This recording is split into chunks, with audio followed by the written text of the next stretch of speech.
I make movies. Yeah? Yeah. What kind of movies? I make motion pictures. Space movies.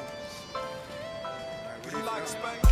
What's going on? I am Casual. This is another episode of What Do We Know? Got my co-host with me. Cory Moe in the building. All right, and of course today we have a special guest.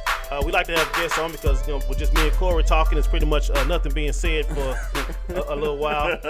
But today, I gotta do this. I've practiced this build up a couple of times. I want to deliver it right.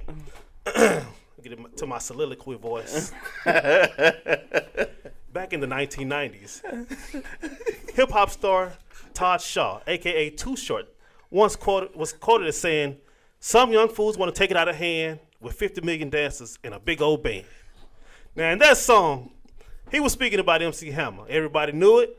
And right now, today, no, we don't have Hammer. But we have one of the 50 million. Whoa.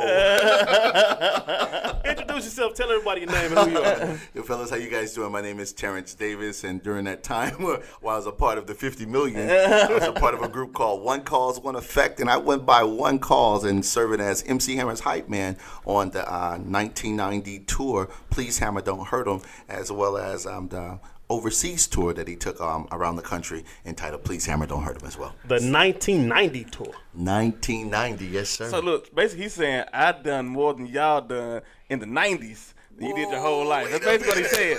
That's like, look, I'm gonna do it for you. Right? He ain't I'm gonna say clap it, for but you. you said it. Yeah, he just said it. Like I He done ain't more say in the it, 90s but you said it. than you did in your whole life, basically. You know? We had a lot going on in the 90s, and it was like fresh out of high school in California touring, man, and it was a great deal going on, and it was a different time at that time as well. So we were free to do a lot more than what we are. I want to rewind back. Yes, sir. How did you get into that?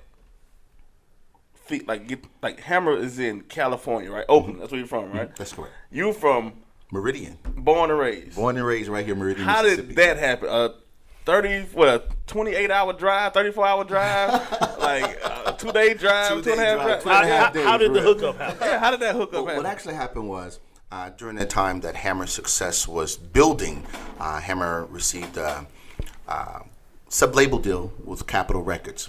And he started his label, Busted Records, which would be distributed through Capitol Records. And during that time, he was looking for artists to go on that particular label. So he was touring during this time that the deal happened. And he actually came through Meridian to do a concert here at the Temple Theater. He came to Meridian. So, of course, we watching television and we're hearing about the tour and we're hearing about him looking for people to, sign to the label. So we prepared ourselves and we knew the lady who was actually bringing Hammer to the Temple Theater. It was a young man and a young lady. Dorothy Stennis, and another guy, the promoter name was Walter Hull. So we got with Dorothy Stennis and let Dr. Stennis know what was going on and whatnot, and of course they put us in touch with Walter Hull. Walter Hull, one of the promoters, promised us that we get a chance to see Hammer when he did come. Mm-hmm. So of course we go to the house, we get in the streets, we break out the cardboard boxes, tear them up, do our thing, practicing for this big night to perform for Hammer to see if we can become one of those groups he would sign. Well, we got to the Temple Theater, man. The concert's going great. Concert ends. We walk up to Walter Hall's like, okay, we're ready to go back and see Hammer. Dude said, nah, he don't have time. We're like, huh? What you talking about? He don't have time. It's like, listen, y'all need to clear out the auditorium. Hammer doesn't have time to see nobody. He's out. So we have all our things together. We have the jam box. We have the clothes already on, right? We got the dancers. We got the DJ. We have everything together. So we're sitting in the auditorium crying, because we're not going to be able to get the opportunity that he told us we would have. Right. Dorothy Stennis is passing through the hallway and see us in the auditorium, and she's like, hey, Terrance, come here. What's wrong? It's like, well, Walter promised us he was going to da-da-da-da. She's like, okay, Walter's not the only person that calls shots here. You guys ready? We're like, yeah, we're ready. She said, okay. So Dorothy leads us back to the ballroom of the Temple Theater. Hammer and the entire group is sitting there eating. After the concert, they're sitting there eating. Dorothy Stennis walks up to him and says, Hammer, I don't mean to bother you guys while you're eating, but these kids were promised that they get an opportunity to sing and dance and do that for you. Would you mind, while your group here eats, if they do that? And I was like, no. What do they need? It's like they have their music and they're ready. Everything's ready to go. So, man, we go and plug up, and we hit it. Doc, we hit it like lives depend on it. You understand? As you're supposed to. As we're supposed to, right? And all the preparation that we put into leading to this moment, everything that we've been doing, this moment right here, it was going to be that moment where it paid off. Everything paid off. So, of course, Ham saw us. He loved it. He loved it. I mean, they stopped eating. They started gathering around us. You know how we used to do back in the days when you're dancing and whatnot. They gathered around us, started dancing with us or whatnot. So after that moment, he was like, okay, how old you guys are? So it's like, okay, we tell him we still in high school. It's like, high school? Like, yeah, man, we still in high school. It's like, listen, I would love for my brother Lewis to sit down and talk with you guys. Can you guys meet us at the Waffle House? So, of course, we meet him at the Waffle House. Took him to the Waffle House. That's where he was eating that, Doc, afterwards. I mean, they had food right there in the ballroom, but, hey, they wanted to go to Waffle House. So we went 22nd Heights. We went up to the Waffle House there. Ham was there. His brother was there. And the rest of it, honestly, you guys, is really and truly history. It was like they loved this. So how many of y'all auditioned? How many of y'all were back there performing for? At that particular time, we were the only group that actually auditioned. No, so how many were in your group? Oh, there was 6 of us. There was 6 of us then. It was me, Treasure, Turntable Genius. We had 4 dancers at that time. My brother, Dwayne Davis, Tiffany Turner, this girl named Cynthia Moore. Okay. Dang. So it was us. So y'all had the whole ensemble. You had the DJ, the group, and the dance. Y'all had everything ready to go. We had it together. We felt like the presentation, if it was going to happen, the presentation alone had to be an excellence as well as what we were given. The presentation had to be just as good. Had y'all had recordings by then? Like, had y'all recorded music and things like that? Yes, we did. In the year of 1988, we recorded a song. Treasure and I recorded a song called "The Class of 1988," and we also recorded a song called "The Class of '89." And these 2 songs were just giving homage to those graduating classes of '88 and '89, and it got us a great deal of attention. So much so that in '88, the year of '88, Atlantic Records reached out to us to try and offer us a deal about doing that particular song.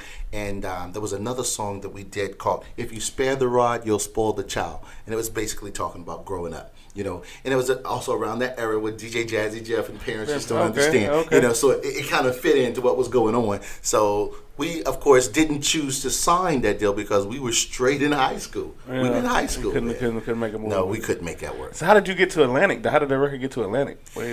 Dr. Graham and this guy by the name of, used to be a station here in T91, Andre Russell. Dr. Graham and Andre Russell had friends on the coast.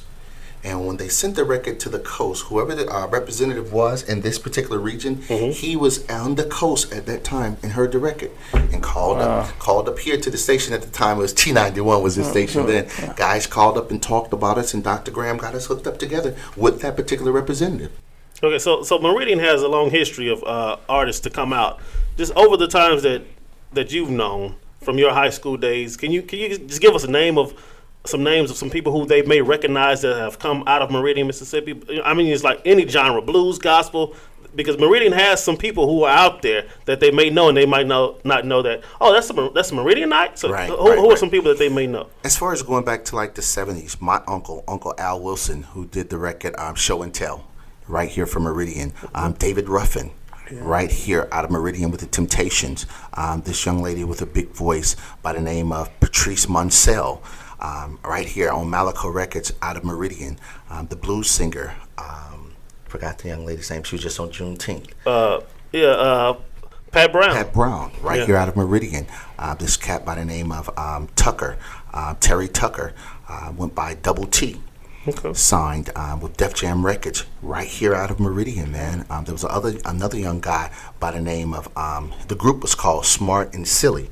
And this guy here, he signed with Atlantic Records at the time. He did a song called It Hurts. And he was right here out of Meridian, That's here crazy. From Meridian, man. So outside of those guys, and now, of course, you have Crit that's doing crazy things here out of Meridian, and a couple younger guys that are coming up now, but that's about it when it comes to just recalling some names right out of Meridian. Okay, yeah.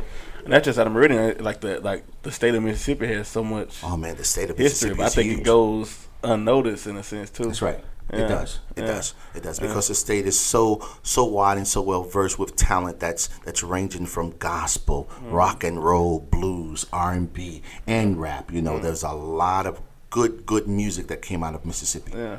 All right, now you got something coming up in Meridian, performing with your dad and your brother. Yeah. Tell us about enough about you. Tell us about your dad, man. I've heard that your dad was like the man around here at one time. Tell us about your dad. My dad back in the 70s, man. My dad was that guy. He had a couple bands that he was a part of, and there was a couple groups called.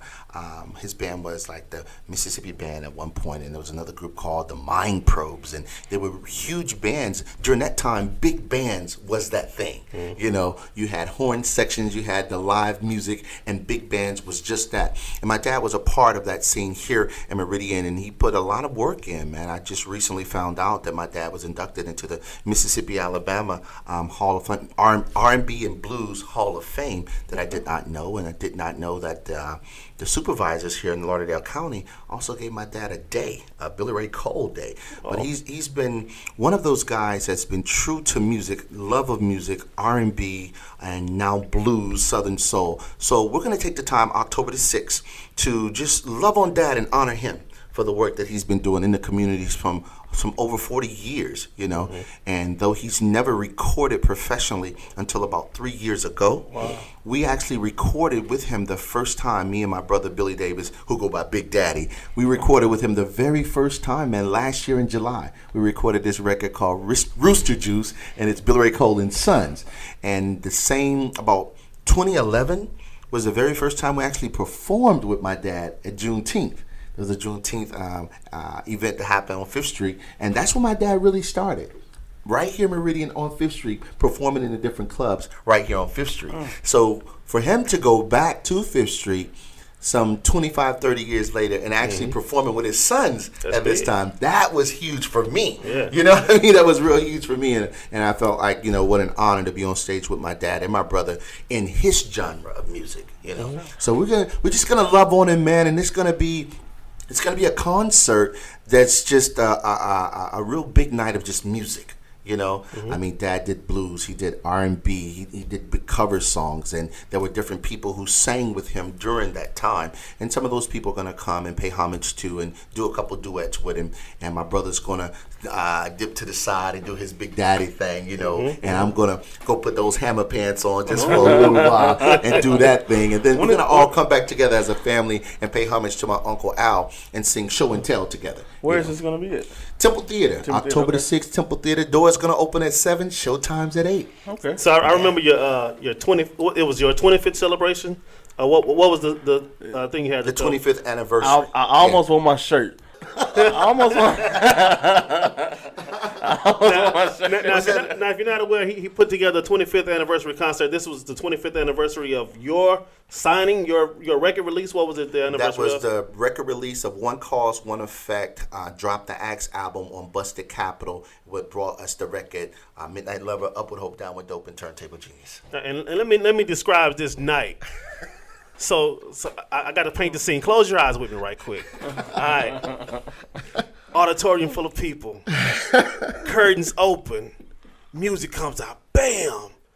The MC Hammer vibe is in effect. We got about, how many dancers did you have on stage? We had 4. 4 dancers on stage. Going hard. I'm talking bam, about. bam, bam. Typewriter. Running Man. The Wop. Cabbage Patch. Bam, bam, bam. Got them all up there like Yeah. About 8 minutes strong. Stupid. Crazy. 8 minutes of just hardcore, old school dancing. Yeah. Fellas on the right, fellas on the left, ladies on the right. Am I lying? That's how it was. Right. The music stopped. Boom. Crowd goes nuts. Terrance grabs the mic.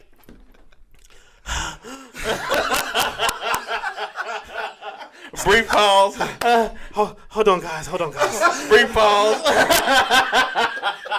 So 8 minutes of hardcore dancing, 22 minutes of rest.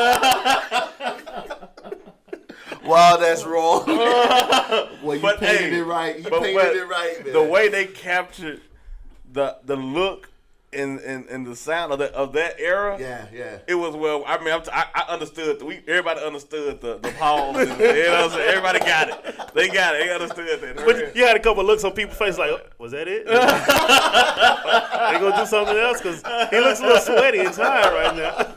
But he gathered himself, and eventually, had a little Gatorade, a little IV. He got back out there. I don't know. May or may not have been a steroid shot. I'm not going to say. The one thing that we learned with being with Hammer, man, was Hammer was a perfectionist, and Hammer believed in getting your attention when the lights come on. The intro has to be hard and huge, and your ending has to be something that they will never forget. So that was one thing that when we trained with Hammer, man, and Hammer had a serious regimen, that we would go through before even taking the microphone and rapping. It's the working out, the running, and things such as that, and conditioning before we even got to the stage. So it was like those first 15, 20 minutes of his concert was nonstop. Oh, you sucked it up, buddy, and you gave it to him for real before you did any type of breaking. You know what I mean? And that was his thing. So how do you organize that many people at one time to say we're all going to do this? Do you practice in sections? Yes. Everybody have their own time in the studio hall to rehearse, because Hammer had a group of guys, man, who were really in tune with what he wanted and saw the vision of what he wanted. They would get together first, and they would go through the entire layout. Then they'll be responsible for going to the other ones and teaching them, whether it's the background singers, the band, the dancers.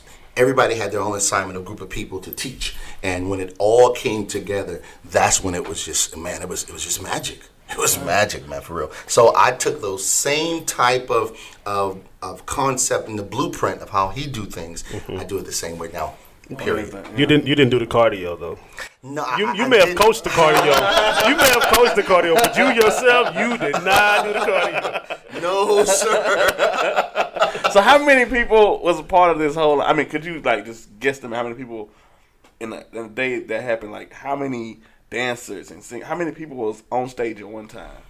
On stage at one time, 50 I million, would say easy. Man, I would say easy. It was 20 people, 20 to 25 easy. At one time. At one time. But total, how many people traveled in the group? In total, like managers. There could have easily been 100 people on tour.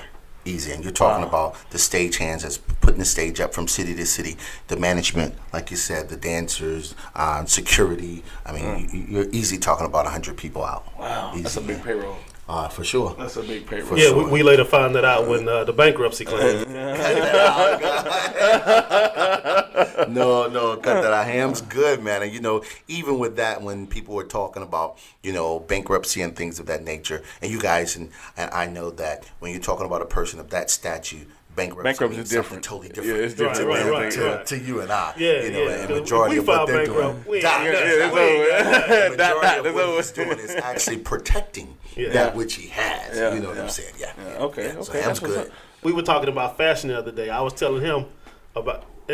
Is that why you stole that picture for this? Okay, no. I was talking to him about fashion the other day. We were talking about how now the skinny jeans, which I will tell you every day that I hate skinny jeans. The skinny jean movement is in effect. And, all the fellas are into that right now.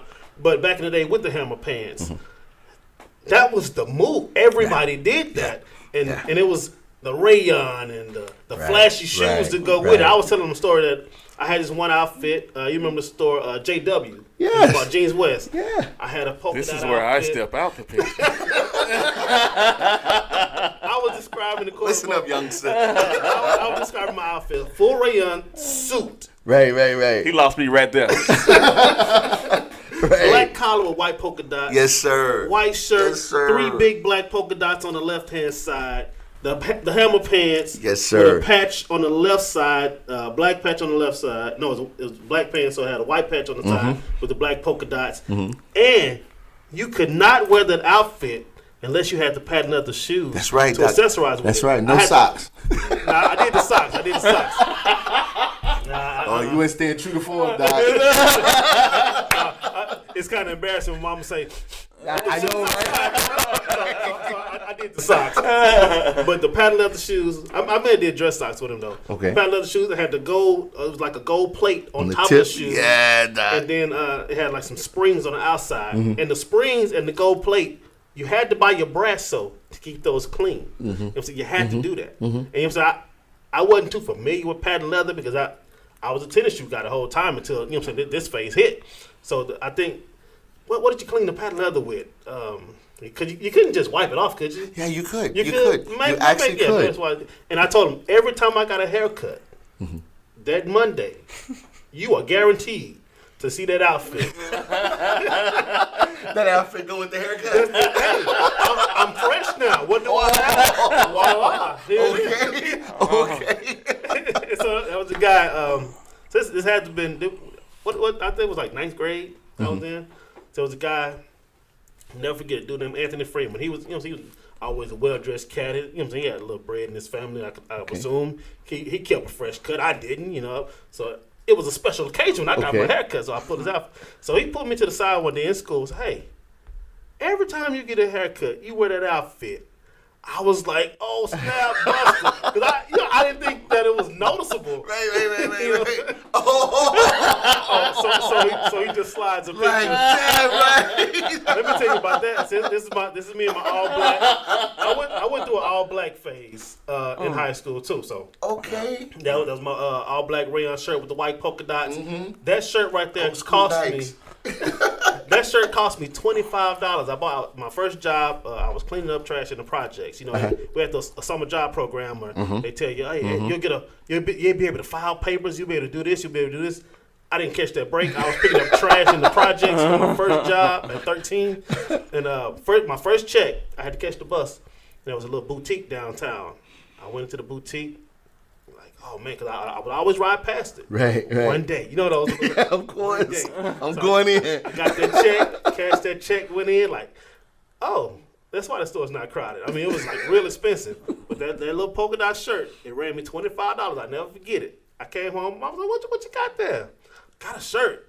How much you pay for it? She didn't look at the shirt. How much you pay for it? $25. Boy, I can't believe you spent $25 on a shirt. I had my money. My little check was like $90. Exactly. Make 65 left over. And to feel really old, I was making minimum wage, which was $3.25 an hour. Wow. Yeah, that's crazy. $3.25. Yeah. That's Well, I mean, I crazy. guess the shirt you want though, $25. So a day is probably average about $100. Yeah. Oh man, but that was our thing to get to Chess King, to get to JW. We was like when we get to the mall and get some money. Yeah. That's where everything was the fashion for that particular time. That's where it was there. And of course, like Casual said, we have no money like that, so we had to go out and do jobs to go in that store to buy, what everybody was wearing, what the fashion statement was at the time. That was it, Doc. The polka dots was it, Doc. Look, that's definitely something I never had a part of. I'm not mad about it. Not mad about it at all. But I know the question I wanted to ask you earlier. I was you was talking about your dad. He's been in music so long, and when you came up, you was rapping, right? Right. How did he take what you were doing? Did he accept it? Did he was like, or did he give you a little attention first, or did he? Well, that's crazy. That's crazy, right? Because when coming up, I used to see my dad perform and rehearse at the house and go to some of the rehearsals, right? So my thing has always been, I want to be my dad. Okay. I want to do this singing thing that he's doing, this, that, and the other, right? But then when this thing came out with rap, LL Cool J, Run TMC, I'm like, Dad, you cool, but these guys right here, oh my God. It was like, real talk, man. I don't want to sound corny, but it's like, I love this. It's like love at first. I want to do this. This is what I want to do. So after expressing to him what it is I want to do now, he was already preparing me for whatever it was I was going to do within music by directing me to do this, go into choral, directing me into learning how to read music. Basically learning the foundation. So whichever direction you go, you'll have that foundation. So he was already helping direct that path. Okay. But I'm sure deep down it was like, I sure wish you'd take behind me and go do this singing, but this rapping thing, I don't know what that's going to do. I guess back then, like, people didn't know where it was going to go. They did not know what it was going to do and what it was going to be because it was new. Yeah. It was new, and it was like, okay, this is just for a minute, then it'll fade away. But nah, it's still here. 40-something years later. You have kids, right? No, I don't have any kids. No kids? Okay. But if you did, would you want them to be a part of music? Oh, yes. You would probably force them to be. Probably be Joe Jackson. Everything will be about music. Oh my Which God. one is? Everything will be about music because that's it's just that side of you, man, that people don't tap into if they're not creative. And when you're tapped into that creative side of your brain, you see everything differently, man. You see everything differently because the creative side of you says that you're not to be put in a box.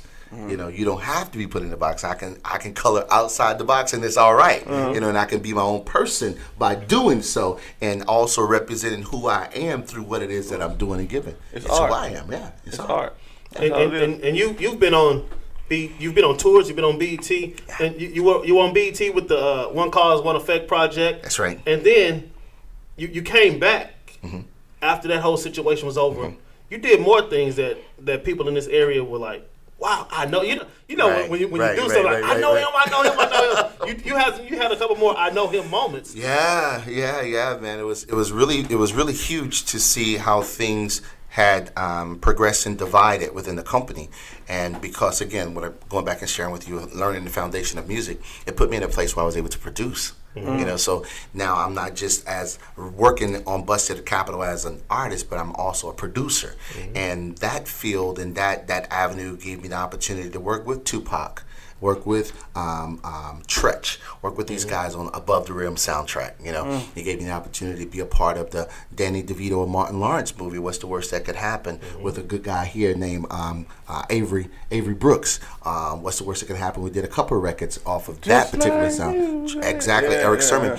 We actually were in the studio and made a version to the Just Like Music rap song Eric Sermon did with Marvin original vocals, man. There's a version where Marvin is singing, and we actually went back and spliced up some pieces. We had the actual reels. The family actually gave us the reels to produce this record, and we took the original vocals of what he was doing on that and actually made a song.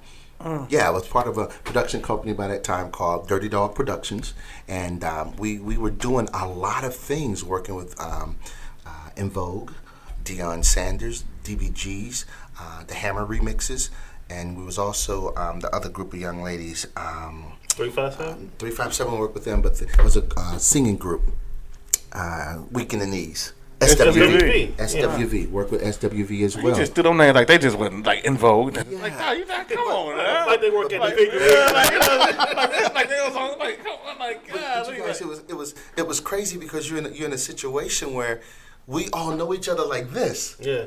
I mean, you know what I'm saying? Yeah. So I wasn't looking at her like superstar. No looking at looking like, oh, that's those are friends. You know what I mean?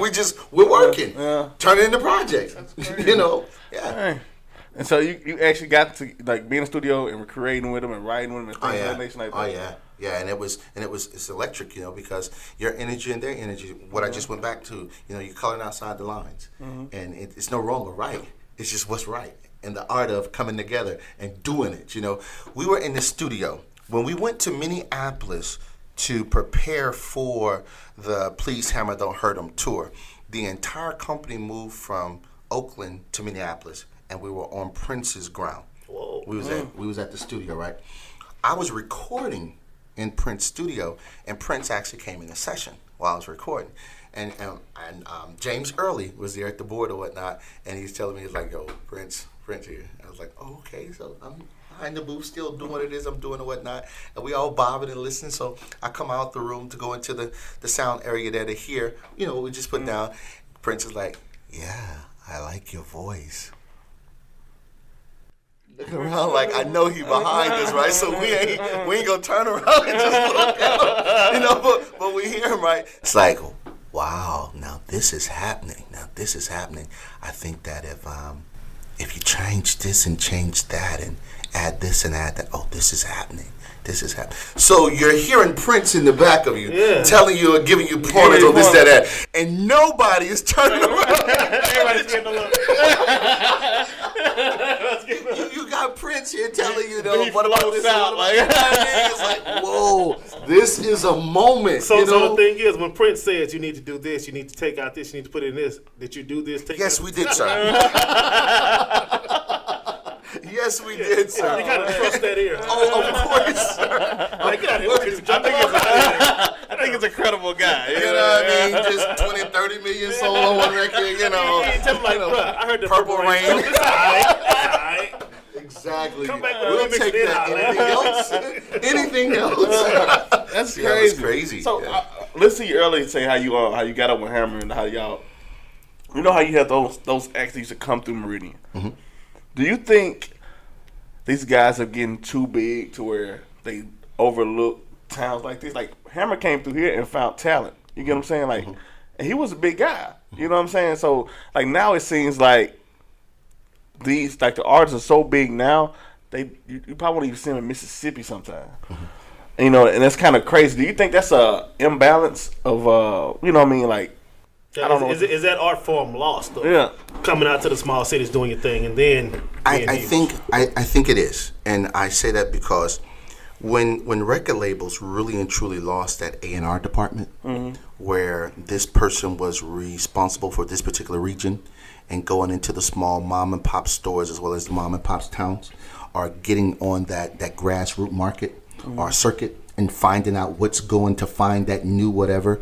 You don't have that anymore. it's the internet. Yeah, that's that new A&R person who would normally go out and find that hidden talent, or basically, that hidden gem. like the people are A&Rs now, because basically that's what's going on. Like You're your own A&R. You like because you have this one person that nobody knows, and all of a sudden they got a song that gets 100, 200,000 views, Right. and they look at that like, okay.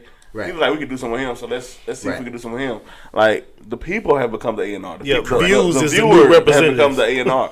That is correct, and things move so quickly now. You know, with the internet and how quickly you can get a song out, and like you just said, how many people are onto this as quickly as minutes, seconds, hours. You know, you can have almost 100, 200,000 views or whatever the case may be, and we're talking about within hours' time. And the downside of that is that you have that for the moment, but then after that is gone, so is that artist. You know, it's something new coming right behind it. Right. Just that fast. There's somebody else coming just as quick, you know. So you're moving on to the next whatever that's hot. And sometimes you're not even giving the artist enough time to develop. You know, you got that one record, and you guys know, like I know back in the day, if you were a one-hit wonder, that was a bad thing. Yeah. You know, now that's like, yo, just give me this one hit. Yeah, I'm gonna get the So all I want is this one hit. And you know, with that alone, you know, there once was a time where they would put record labels. When I say they would put a lot of money into nurturing and developing artists, so the longevity would like be an artist there. be signed for 3 or 4 years, and you won't know nothing about them until then. All of a sudden, because that development piece is in play, and they're taking them around and grooming them, you know, until the time comes for that particular album to come out on that particular artist, because they already have other artists in the pipeline already Already because they're moving. working, right? So it was really important at that time to develop, so the longevity would be there for the groups or the act. Now, because I guess like, let's say if you were somebody they signed today, let's say it's back in the day, they signed this person, and they already got an artist moving, and they just put you on his trail, just let you watch how he move and how they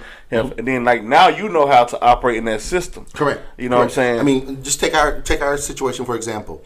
We signed our recording deal with Hammer in '90.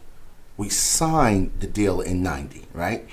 90, 91, we were not only touring with Hammer, but they were showing us the ropes. We had a person who was actually grooming us with A&R, who would teach us what you do, what you say when you do interviews, what you just media coaching, all of that coaching was done. So when the time come for the project in 1992, you're ready, fully prepared to be released. You have a well groomed product, and now. then you can work on the project. Like you just won't have to throw some up and just throw it out. Like you can actually have time to get this done and make this a solid record, and then finish another record and make it a solid project instead of throwing something together. That's right. Within those 2 years. And the thing about that, which was so good, was music was not moving as quickly as it is now. You know, you had that 3 to 6 months easy longevity of an album, or longer, to get 2 to 3 singles out of an album. You know, you had that time to get that out and then go tour with it. You know what I'm saying? Move on to that. Then move on to the next project. And that's easily a year and a half. And then you can sit back for a year. Your music still be doing it. You be working on something else. Exactly. And now it's like you sit back for a year now, you out the game. You're done. You're out the game. You're done. It's been 14 like you that just came in 1 month. Exactly. Like, yo. I mean, of course, there are all those exceptions. You know, there are the Kendricks that can sit back for 6-7 months, don't put nothing out, then come back and take over again. The Drakes who don't have to put throw a little something out there, and not even have to worry. But you know those guys. But these little young ones. Little flash of the Right. pants, colored But see, hair. They you're gotta talking- keep moving. You're talking about artists there who went through that process, Yeah. and the longevity was established back here that they still have a life now, some 15, 20 years later from when they came into the game. Yeah. You know what I'm saying? So it made sense for them then to put in all of the work they put in then, so now they're household names, and people our age, Yeah. you know what I'm saying, are still rocking with them. Yeah. You know, with these young cats now, I mean, after that 100 or 200,000 have moved on to the next whatever, that's no true fan base. Yeah, That was just hot for that moment. yeah. It's a That's hot- it. Now, speaking of longevity, the music world lost Aretha Franklin wow. this week. Do you think an artist of her caliber, male, female, it doesn't matter, do you think there will ever be anyone who can record a song and still perform those songs 50, just years on down the line until they're not hearing it? Do you see that with the way the music industry is now? Do you think that one artist can come out and be a star, gain that following? I mean, Whitney Houston could have done it easily. Mariah Carey maybe, but do you think? But they were still, from the record industry era. But like now, do you think that's possible that one artist could come out, blow you away, and still be around for decades? Well, first of all, there will never be another Aretha. Right. You know, that's just wow, Aretha Franklin. But to be honest with you, Casual, there has to be. In order for music to evolve and for music to continue, there has to be someone else that we haven't met yet that's going to take on the love of the music and put their heart and soul into the music and can potentially become that Aretha Franklin, that Whitney Houston. Because if we do not search for, or if we do not support that which could take the place or truly become, then the art itself dies. Yeah. You know, and we can't say that it all stopped after Aretha. We can't say that. Aretha did too much for it to say stop. No. We have to embrace that which is coming and be loyal to that and nurture that. So it'll never be Aretha, Right. but whatever its purpose to be, it can be. I believe it can. Now, I think Mary J. was on that path. Then she got hurt, and divorced, bitter. It's like, another Mary J. bashing my ex-husband song. You know, I don't. If she gets out of that phase, I think she can jump back on that track. But for me, that's always been Mary J. I mean, it ain't never like that. Like Not Gonna Cry was like, you know what I'm saying? Like But- that's always but then- been Mary but then J. that's the art. That's the art of who we are as artists. That pain, that hurt is what develops songs, because it becomes the fiber of who we are. Now, in speaking of Aretha, those things that were going on in Aretha's era, in Aretha's life, she sang about them. You know, she was a voice to those things that were happening with her, and becoming victorious and overcoming those things that were happening. But her out was her music, you know. And I feel like Mary is the same way, but Aretha would always say too, is that because the music is evolving, you have to evolve with the music. Not losing who you are, but you do have to evolve with the music. So like, you can't always be sad. Right, you can't right, always right. there you Right. go. You know what I'm saying? After a while, like, come on, man, just give me a hit. I think somebody who has kind of tapped into that, and I think they have a strong presence, the artist SZA. Like she's like, her music has dope content. It's good music. And like that last album, she must have charted like 4 or 5 records, which you don't hear. Right. And it's still charted. She still got a song on the chart. Like, that's been hard, especially an R&B artist in this area. Like you don't hear that. Right. A black R&B artist. Right. Exactly. Yeah. And you know what I would want to know really more than anything, Mo, is that when putting that project together, how many did she record and how many she was able to choose from to put this body of work together? To have something still on the shelf. It's gonna be it. Yeah. This is it. Because everybody was waiting for her to put out music because they knew she was coming, but she was taking her time with the process. So you can imagine how much records she probably has. And that patience in the vault. paid off, and Yeah. you can get 3 or 4 But- off of and it. see, Man. that's one thing about the label she's with, though. That TDE, that's Kendrick Lamar. That's the Schoolboy Q's. Those guys, that's how they patiently put out music. They just don't throw music out. Right. You know what I mean? But That's how there was one structure. time where she wasn't feeling that patience though. She took to Twitter like, took- I need my album. But she out see there. now why it was and detrimental for her to do that. And she also put out. She did an interview. I can't remember who she did it with, but she said that she's only going to put out one more album. You believe that? No, I don't. No, But you I look at somebody like Lauryn Hill who only put out one album. And still relevant to this day. Still can do shows, still can do concerts, still can do that. One album. Yeah. It was that dope that she put out one album, Yeah. and that was it. And everybody still look. Drake just took in a sample of one of her records and That's right. brought it back even That's for right. that. You know what I'm saying? When it's the nature of who you are, that doesn't die because it embodies a part of you and it lives. I mean, again, we're talking about artists, and we'll play and hear their music all the time, and it'll take us back somewhere. Yeah. You know, something within that music will take us back somewhere, and we'll say, "God, she dope. Yeah, she's good. Or to she's be whatever." You or know, to be so testimonial to a point where people can relate so well to where That's right. if you're 25 and it came That's right. out 30 years ago and you listen to it now, you be like, I can relate to this. That's right. You know what I mean? That's So it right. still gives you And- that feeling. And music was always relatable. Yeah. Rap music at that time was always relatable. I mean, And we're you said gonna always at that get time. genres. That's the thing. Yeah, At that time. it was because right now, I don't know where it is because I guess I'm not so Into in depth drugs? in the game. Into drugs. You know what I'm saying? To say this is relatable to me. Yeah. You know what I mean? If it was something that I was in depth in, then I could probably grasp and say, "Oh yeah, this is what's happening." But each generation produces that which has a voice for that generation. You know, whether we're a part of it or even understand it or not, but that generation is speaking. That's a scary thing though, because you saw hip hop evolve as like, okay, breakdancing, you know what I'm saying, breakdancing and graffiti. Even if you wasn't on side of a train painting, you understood it. And then the gangster rap scene hit. Even if you wasn't out there blood and cousin, you understood it. The scary thing is now that we have kids, drugs is big. Can you avoid that and still be in it? You know what I'm saying? Like, can you talk? Can you sing Molly Percocets in the crowd and not know what's going on with it? You know, can you not be a part of that still? You know, I think that you can, but you risk, I guess, the longevity of what you're trying to do, because if the buying public say we want this and you're going against what the buying public is doing, then you are putting your career then in a real uncomfortable place. You know, and then the other thing about that is we as a society has made it okay to accept those things that we did not even speak out loud like this or glorify like this. It was like, no, we're not doing this.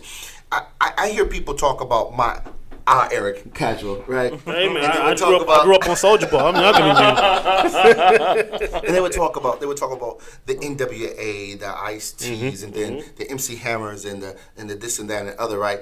And my argument to them is that because we were rap promoters and reporters of what was going on around us and in our environment, we were only rapping about what was happening in our communities that affected us. And we were telling the truths of our community, where the public did not want those truths to be told, because it then put a light on some of these dark things that's happening in the neighborhood with police brutality and things of that nature. You know, so that's what then made a movement happen. But that movement just didn't happen then with rap. That movement had already began with civil rights.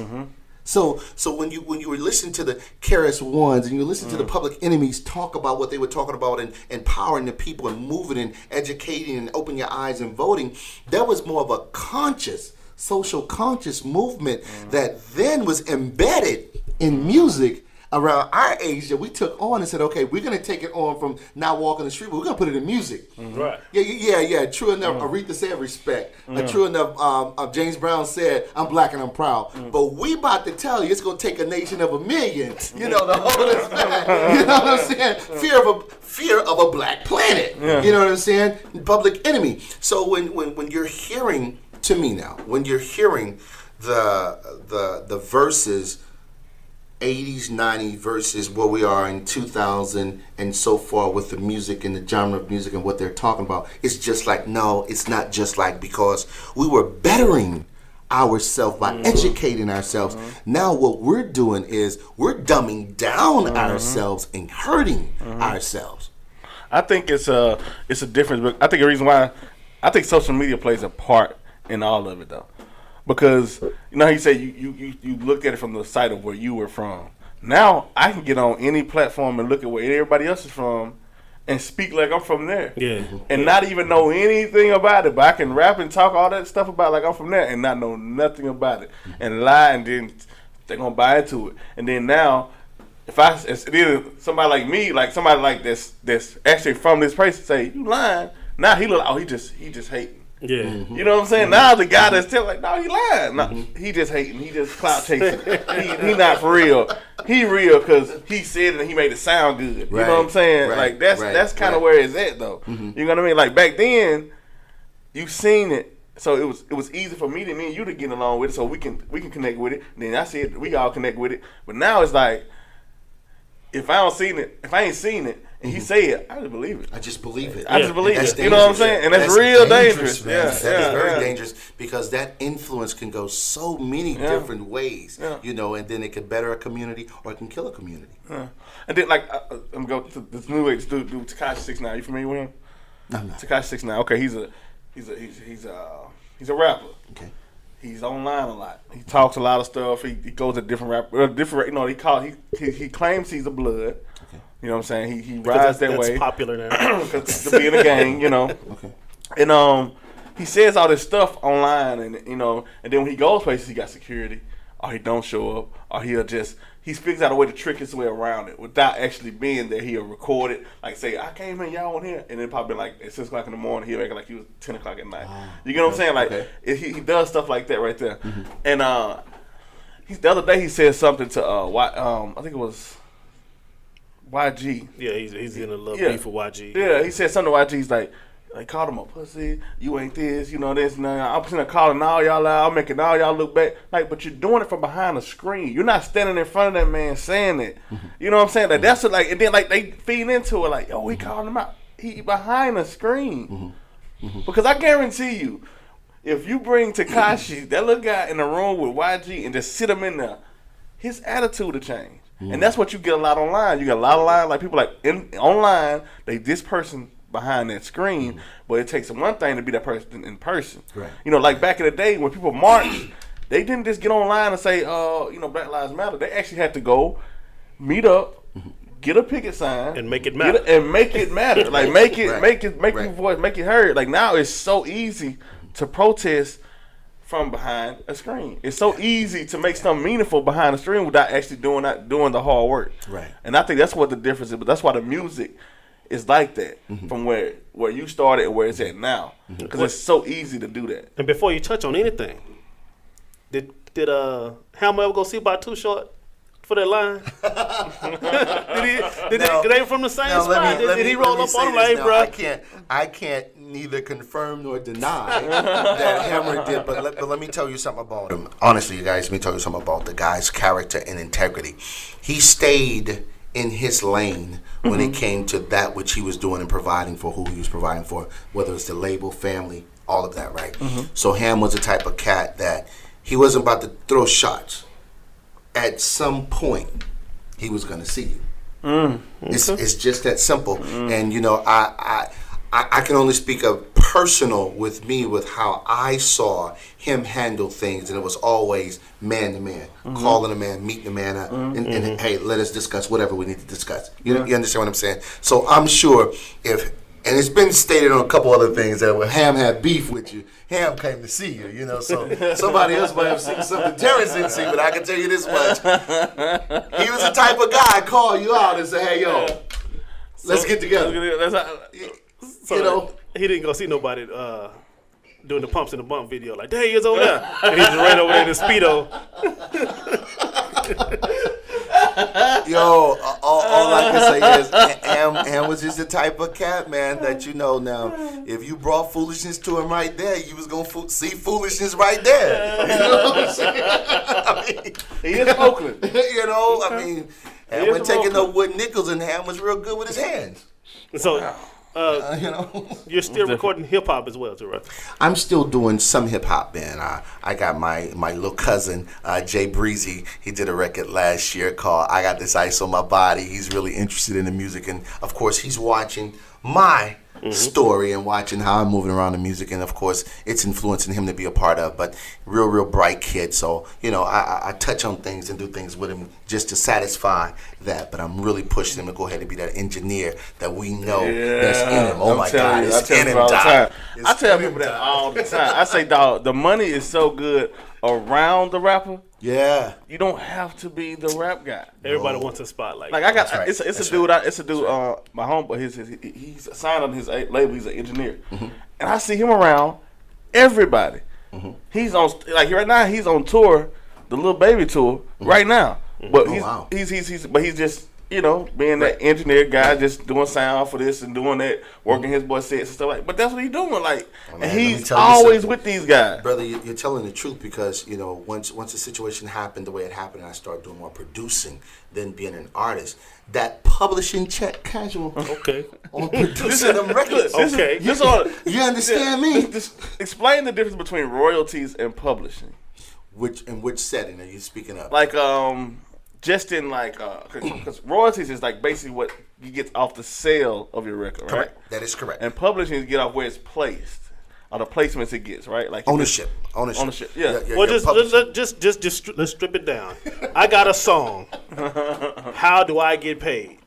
Now, with that song, there's 100% of rights that goes to the music. Then there's 100% rights that goes to the words. Okay? Now, when you put the entire body of work together, if it's you and I who produce this, I produce the music, you produce the words. So you'll get 100% for the words, I'll get 100% for the music. Okay? Now, with that, we both will create a publishing company.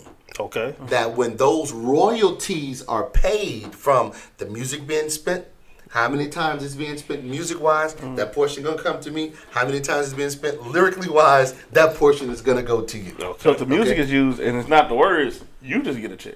Correct. And if the words are used with the music, if the entire song, correct. Okay. That is correct. Okay. But once a label gets involved, the money trickles down. That's the money right. takes a little longer to trickle the down. The label owns majority of the contracts back in the day. The labels own your publishing. They own the rights to that song. They own the licensing to that song. That if someone wants to come and use this song, they'll pay the label. Then the label will administer a check to you, the artist, or you, the producer, for what you're contracted on. Exactly what you're contracted on. Yeah. That is correct. That is correct. So yes, a lot of people get messed over in record deals because they sign over publishing. They sign over the publishing. They totally sign over. Some contracts will state that I'll do a publishing deal with you and I'll give you a monetary value to your publishing. They'll give you an upfront, hoping that you're going to make X amount of dollars off of it, so they'll get that money back. They'll do a publishing deal with you. And then some will say, all rights.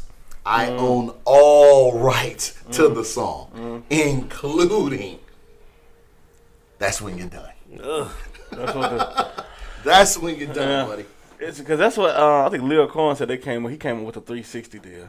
He's the one that came up with that market where they not only get in on the record that the music, but they get on the show money. Yep. If you get a TV appearance, you get endorsement. You get they get on all of it. Because the labels are trying to find a way now to get monies back, because like we were just talking about how quickly people are pirating music on the internet and things of that nature. We're not going in stores no more. The store's about to be obsolete in a minute. Oh yeah. We're not going in stores and got one more Blockbuster left. In the world. So that is no longer there. So they're trying to find a way of making sense of recouping. If I'm putting $500,000 into your project, how do I make that money back? Well, I need some of this publishing. I need some of this merchandise, and I need some of these tour dates. I need some. If you do get a Coca-Cola, Nike endorsement, I've also heard of some artists paying the record label to distribute their record.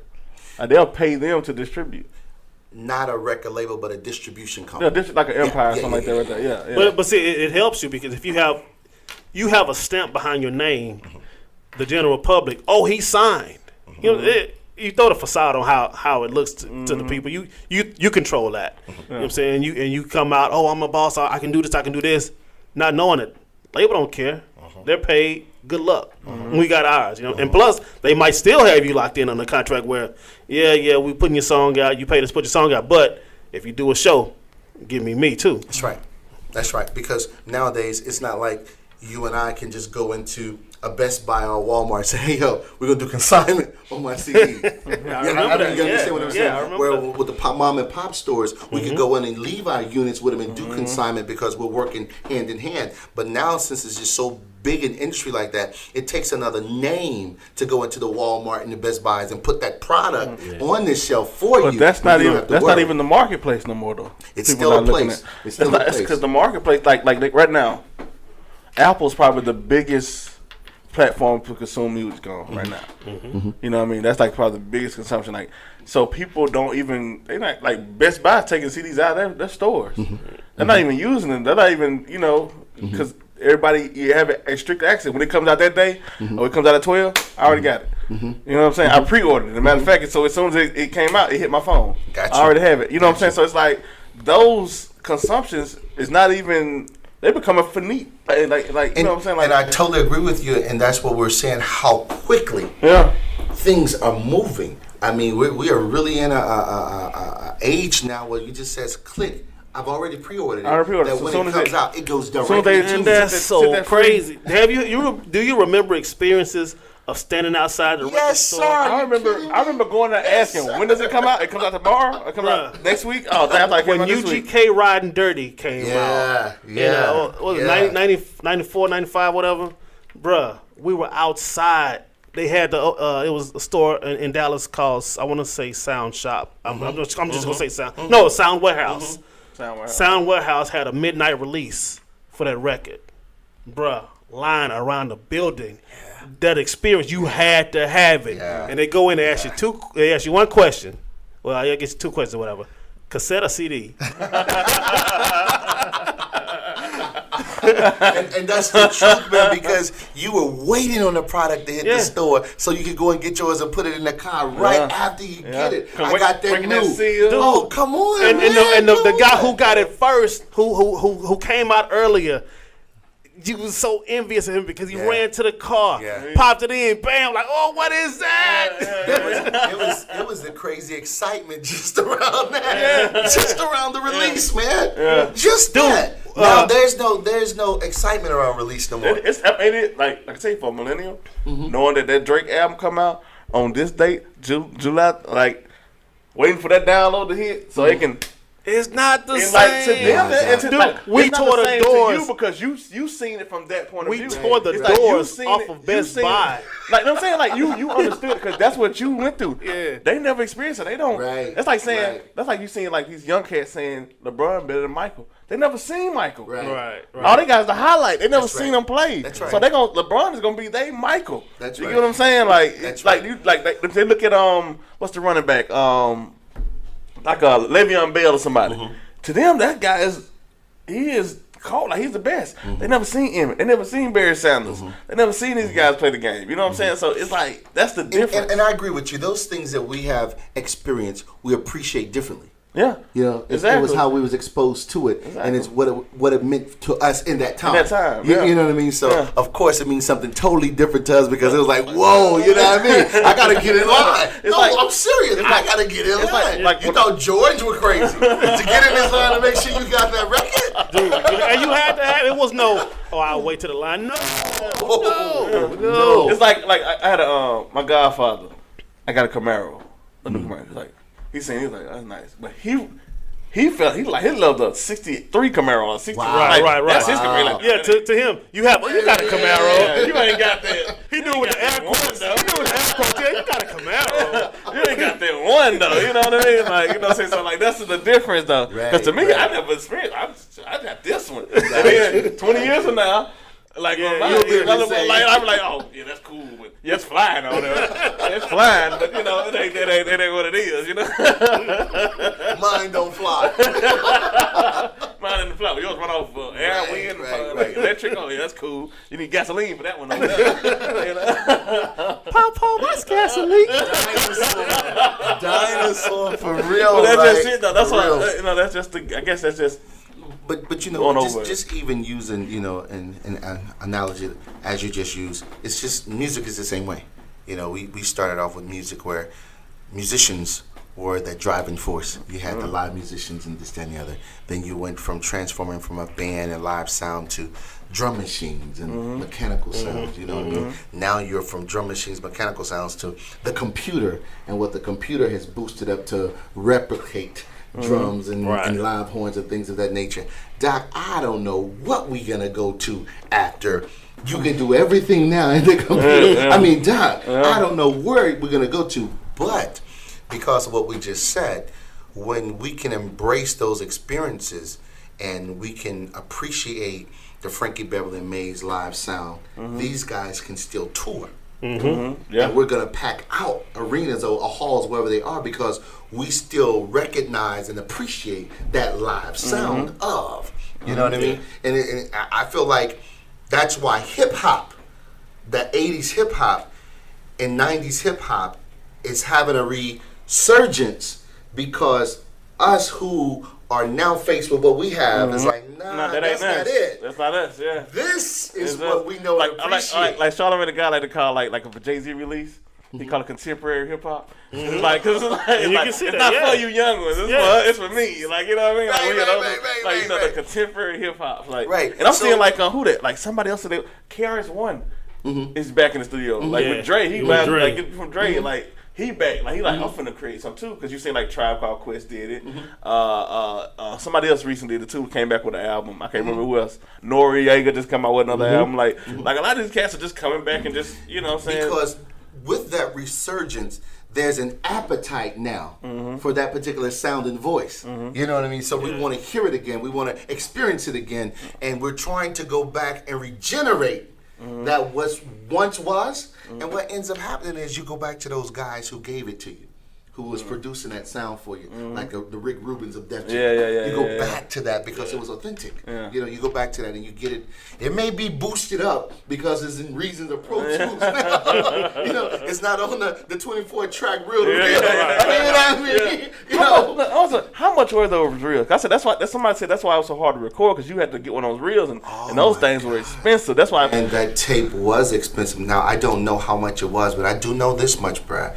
You mess up one of those tapes with all that work on it, bruh, you might as well just go home. Dude, that was just like, yo, death to you. You know what I'm saying? Yeah. You don't mess up this tape. Yeah. That's when the master was actually the master. This is the master. God. When you got on the planes to go a master somewhere, you had those boxes. I have 2 at my house.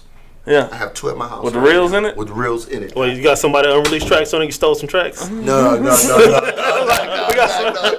just wait. Some material that We got some old prints. He wait for Hammer to pop up. Hammer sick. Ooh, where he go? I got these unreleased tracks. Crazy, right? But I just wanted to keep some music that I'd done. And I wanted to keep it in this form. You want to keep it authentic? I wanted to keep it in that form. I may not ever be able to go into a studio that's equipped to play it, you know, but I can say I have 2 real reels of this particular, and 1 inch.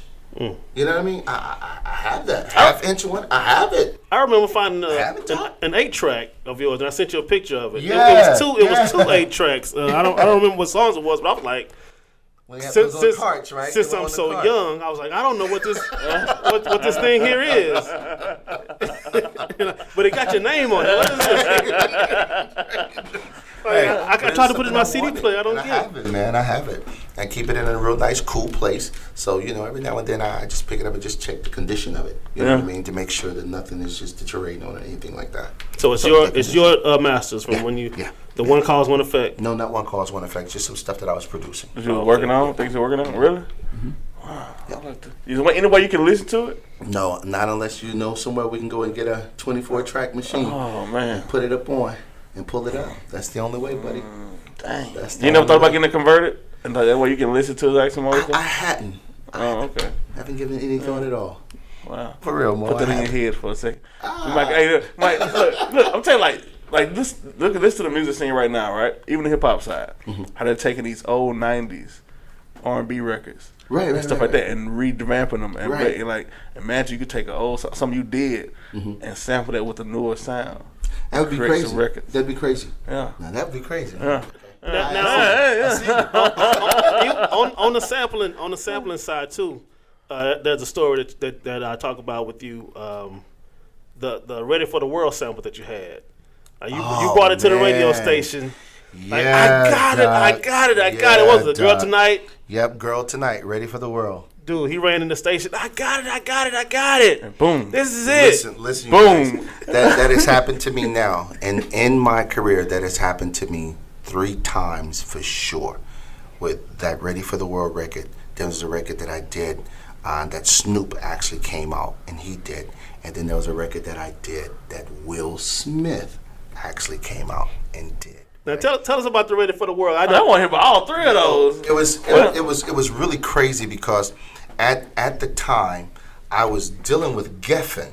I was dealing with Geffen Records, and I was going back and forth right when we did the What You're Working With record, and they were like, send us some more records because Geffen was about to consolidate. That part of Geffen was about to go away, and I think that was turn up the equipment. I brought up a sore subject. I'm sorry.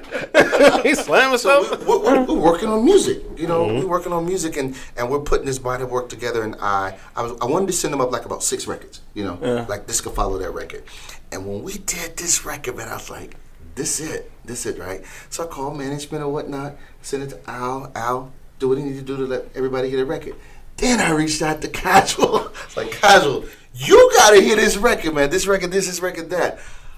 Casual, was it a week or a couple of days? It was a couple of days. Couple days, man. Twister and Trey Songz. Oh my God. Killing the record. It's like, yo, hey, bro, do you know? No, I didn't know.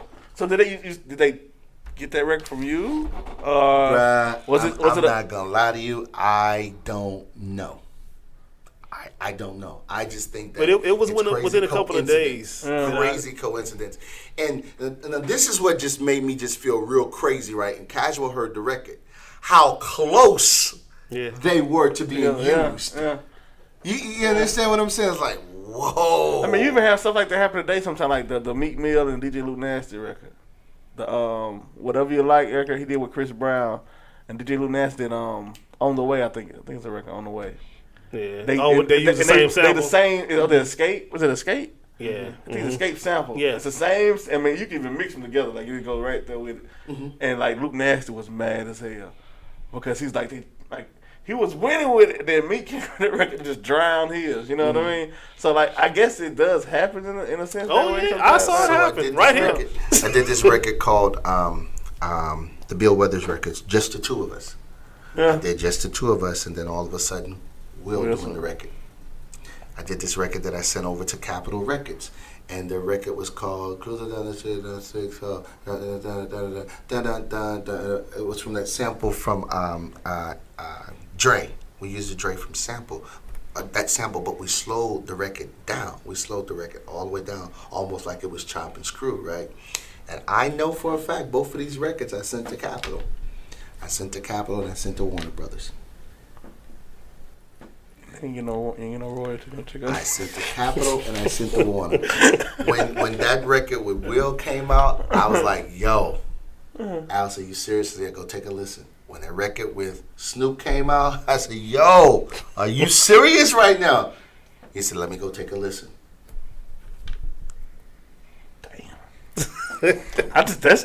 Damn. And I can go put my hands on the records, and you can play them. And play them like I was talking about the one he did with the Girl Tonight. I was calling people like, dog, this dude got this sample. Oh, it's crazy. Then I heard the Twisters like, oh, that's not the one I'm talking about. It's like it, but it wasn't Twisted that brought it to me. And the craziest thing about the game is this right here. When it's a sample, there's nothing you can do about that. There's nothing I could do and say, you stole. There's nothing I could say Anybody do can about sample that. a record. Anybody can sample a record. Hell, it ain't your record anyway. You sampled somebody else. So you would still have you still would have had to go and get clearance for that. You just, Correct. Okay. That's correct. Yeah. That's correct. And they come right behind me. They was gonna have to get clearance for that sample as well. So yeah. Yeah. I was listening to what's the guy MU to me. M2 Yeah. Damn, how old are you? I don't know, but he had the song Juicy Fruit. He said that song has been sampled over like 70 sometimes. Oh man, yeah. I was like, He actually got upset about sampling. He got crazy upset when he couldn't get that money with Biggie. When Biggie sampled that, he couldn't get was that? so huge. I mean, come on, man. Come on, man. You give a percentage of what you're thinking. Yeah, okay. Happen, so long as you get it clipped before, yeah. You don't expect the record to just go out crazy. Yeah. I mean, when Ham did Rick James' record, when he did that record, Rick never thought it was going to be that big. And when it became that big, that was another injection for Rick.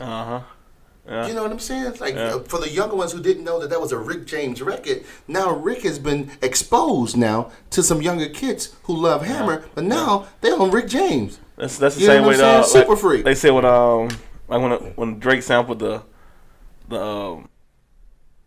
Lauryn Hill record, X Factor, and they researched her. Then he said something about Fabo in the song, and like Fabo started trending. Like I see Fabo doing shows, just off him saying that. You know what I'm saying? Like that's crazy. It's like you just give it life all over again. I was listening to the Aretha Franklin tribute, and they were talking about how many different people and all of the body of work that Aretha had.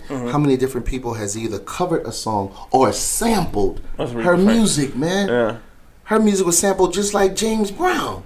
With the Mary Jane Redman. I mean, Method Man. When I heard the Aretha Franklin, like somebody done stole Mary Jane song. Because I'm young. I know. I also Nipsey Hussle was talking on one. I forgot what platform it was. I think it was a Breakfast Club. But he was talking about he had a song called I think it's called Hustle and Motivate. I think it's the name of the record. But he has the Hard Knock Life sampling. He had that, and apparently he said when he wanted to get it cleared. He said when Jay got it cleared the first time, he said he made it so that any rapper that wanted to use that sample could. Oh wow! Off him sample, like when he sampled that first, that Jay made it to wrote it up to where any rapper that wanted to utilize that sample could do it. Oh wow! Like Jay saw that far ahead, like somebody gonna sample this again one day, and I want to make sure they don't have no problem in doing it, so they can get it cleared. That's the truth, bro. I'm like, that's cold. Jay just set it up like that. And are you still using samples? Oh yes, sir. Because let me that's hear part some. of that. That's you ready to spit something out? Again, that's a part of that craft of what. And when I was brought up into doing rap, that you use pieces like that to keep what you was doing gritty and authentic. Even though, like, Dre is just a master with taking a sample and putting a sample down and then having live instrumentation to come over the top of it. You still got that feel though. The feel is still laying underneath, but he just put something just over the top of it to just beef it up just a little bit more, but don't take away from it. So I try to disguise what I'm trying to do that way. Oh, just let me hear some stuff from time to time, and I know you got that I'm ear. just afraid it's gonna be on Amigos. I know my boy Quack said most hit records have samples. Like most of them, the reason why they become hits because it's like a relatability. People put in it like that. When a DJ hears it, okay, I'm gonna mix this with this. Yeah. It's no secret to nothing that, like we just said, that when you hear a record, it takes you back somewhere. It connects. It instantly connects. So something about this record is makes you connect. Yeah, it's a Something psychological about thing. It's something in your psyche that works that way. That's crazy. Yeah, interesting. There's nothing new under the sun, big guy. Yeah. So it's like I don't know where it's gonna go. Music, since it has reached the area where it is now with computers and things of that nature, right? Where else is it to go but to recycle itself? Yeah. I mean, you know what I mean? Yeah. I don't know. Maybe they'll start doing some live instrumentation on the computer, some type of way that, I don't know how you could go from records to A tracks to tapes to CDs. And now the digital platform, Bluetooth, to nothing, to basically just pretty much just data. Like really nothing. You know what I mean? And I guess that's where it goes, because as everything transitions, so does those mechanisms to play music. You know, you don't need it on radio. You don't need a, you know what I mean? Yeah. So you don't need to look like going to Best Buy buying a CD player. Like stereo is like, good luck. You know what I mean? Yeah. So you just never know what's next. Just never know what's next, man. And then like they're not even making cars no more with CD players in them. No, not at all. It's like all Bluetooth or auxiliary or USB or some other way like that right there. So they're not even making them to even play the records no more. Right. So how would you even? It's gonna be different, guy. Yeah, it's gonna be different. You gotta that's why I said. So somebody said, you either can conform, or you gonna conform. You gonna conform for you. Like it ain't gonna you either can adapt or you can get it pushed on you. Either way, it's gonna happen. You're absolutely right. Like when even with digital TVs, like I remember my granddaddy still had the antenna. Still had to turn the antenna, and then they came out with a thing where you had to have the digital box. So he had to switch over because all the stations were going digital. It wasn't gonna be analog anymore. So he had to go. He only had the 3 channels. My granddad, he watched TV for years. He didn't have a need cable. Right. So he had to get the digital box. You gotta conform to it. But even with conforming, there still has to be a voice to lead you and guide you as things conform. We talked at one time about radio and personalities just totally being obsolete. I think that would be one of the biggest mistakes that could happen with music if there's truly not a personality behind that board to, again, coach and be that voice of the community and be that voice of leading with music. You know, I can never see turning on television and you don't hear nobody telling you the news, you're reading it. Right. There, you understand? As though things are changing, there still has to be that voice. No matter what, it has to be that voice to lead you into the next whatever. I don't think it ever. Seeing as though I'm in radio, I wholeheartedly approve that message. I don't think it ever, because you still need, like, if you just listen to your music on your phone, and that's it, you're still gonna need somewhere to go and get, like, who gonna get you concert tickets to win? Who gonna get you tickets to the game to win? Where you gonna get that from? Where you gonna get, like, you still gonna need that localization of it. You know what I'm saying? But I think it's a back seat to where this is at, though. You know what I'm saying? But I heard Kid Capri say this. Kid Capri was talking on there was a panel, and he was talking about how his voice was so just crazy on the East Coast. And then when the Martin Lawrence thing came with the Comedy Def Jam, this and another, he said the reason why I really and truly went into the mixtape thing, because now when those things had faded on the East Coast and you're not hearing Def Comedy Jam anymore, my voice was still being heard on this here and people's across the state or on another coast or whatever the case may be. It was still being carried, you know? So it's like, again, that particular voice that you want to hear that's in the community or that's driving whatever, it has to be there. You just can't silence that voice. You just can't. I agree with that. Look, I know you're a married guy. I don't want to hold you all day. We could talk for hours, but you know, I know I don't want you to get checked when you get home and you blame it on me. She waiting outside my house. I'm like, I don't even know what's going on here. I'm just telling her to tune in. Look, I'm telling you, I was there with him. Just tune in. So look, we're going to get ready to wrap it up. Tell us one more time about the show you have coming to Meridian October 6th. Saturday, October the 6th, it's going to be Mo Hits Entertainment present the Night of Soul, honoring my dad, Billy Ray Cole, and we're going to have some special guests there. We're also going to bring this young lady from Hattiesburg who's going to do a crazy tribute to Aretha Franklin, as well as a young man here who's going to do a tribute also to Luther Vandross. You know, so it's just going to be a night of just loving on each other and enjoying music and enjoying the community. So it's not just you and your dad and your brother sitting on stage playing the banjo, singing, sitting in 3 chairs. This is going to be a full-fledged real deal. It's going to be a full-fledged concert, and I promise you guys, it's going to be something that you guys haven't seen before. That's for sure. We're putting in the work to make sure it's something different, but it's substantial. And if anybody wants to reach you, you want to give our phone number, website, email address, social security number? None of that stuff right there. Listen, we're on Facebook. A new sample we can take. Yo, we on Facebook, man. It's Terrance Davis. The email mohits, MOHITTS1 at AOL. If y'all want to send me some music, you guys want to send me anything just to listen and check out, or if you want me to send you some tracks, There you go. There you go. We're producing those and doing that as well. We gotta get Terrance back on here too because he still didn't tell the story about the security guard with the gun and the hat. Yeah, you got the the hammer. You remember the hammer story? I remember you told me one time with the security guard, like he had some real deal security, like he didn't play. Like Wait, one more time. Give that email address out. Mohits, Watch this.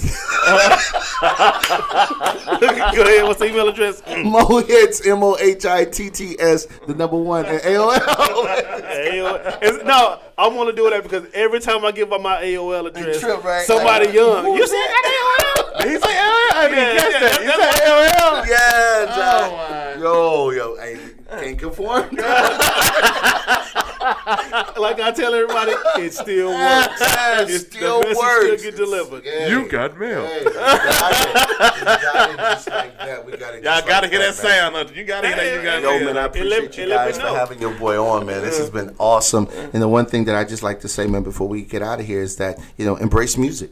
Embrace the art of music, and support that which is coming. And I think that once we do that and embrace who we are and what it is that we are giving the atmosphere, it'll be good to us. All right, go. And you got to come back because first I think the camera died like 6 minutes into the program. And you talked about the setup earlier, so we'll have it a little cuter in here next time. Ain't nothing cute about this podcast. Ain't nothing cute. And We'll next have some steaks Yo. or something. I'm coming back regardless. Hold on. right? Corey said the steak. X that. We have some wings or something. Some sandwiches, homemade sandwiches. Oh, that's what's And up. you got to come through in the full helmet gear one time. You got I'm telling you guys this right here. This might be the last time you guys might see me in the hammer get up. October the 6th. October the 6th. We're going to put that hammer gear on and give it to them like we do. Well, we 10 minutes. broadcasting backstage. Have my water ready, dog. Water, Gatorade, insulin shot, IV, steroids, whatever. All right, Corey, we'll have this YouTube, SoundCloud. Spotify, Google Podcasts, and also Apple Podcasts. So one of those, if you listen to on one of those, go to the other ones and listen to it too. This is What Do We Know? I'm Casual. That's Cory Moe. We appreciate Terrance Davis for stopping through. Thank you, Doc. Thank you very much. All right, Corey, you got any parting words? That's not good. All right. And as professionally as we like to end it out every week, we'll do it again this week. That's it. Yeah. You got to think big. You got to think big. You got to think big. You got to think big.